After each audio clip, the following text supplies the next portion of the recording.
আসসালামু আলাইকুম। আমাকে আমার মা বাবাকে যখন মারতেছিল, একজন এসে আমাকে মাথায় এমনি ঘুষি মারে। আমি তখন পালিয়ে সিঙ্গির নিচে লুকাই। ওইখান থেকে আমাকে ধরে এনে লাথি মারতেছিল। আমি তারপরে হামাগুড়ি দিয়ে এসপি অফিসে যাই। তখন একটা আঙ্কেল চেয়ার নিয়ে ওইখানে বসেছিল। ওই আঙ্কেলটাকে বলছি যে আঙ্কেল আমাকে বাঁচান, আমার মা বাবাকে মেরে ফেলতেছে।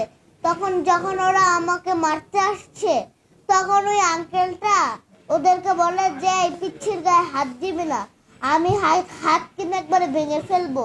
আমি এটার বিচার চাই। আমার মা বাবাকে মেরেছে, আমাকে মেরেছে। আমি একটা কিউট বাচ্চা, ওরা তারপরেও আমাকে মেরেছে। আমি ওদেরকে বলছিলাম আঙ্কেল আমাকে মেরেন না, আমার অনেক ব্যথা লাগছে। ওরা তারপরেও আমাকে মারতেছিল। আমি এটা বড় বড় আঙ্কেলদের কাছে বিচার চাই। আমি সবার কাছে এটার বিচার চাই।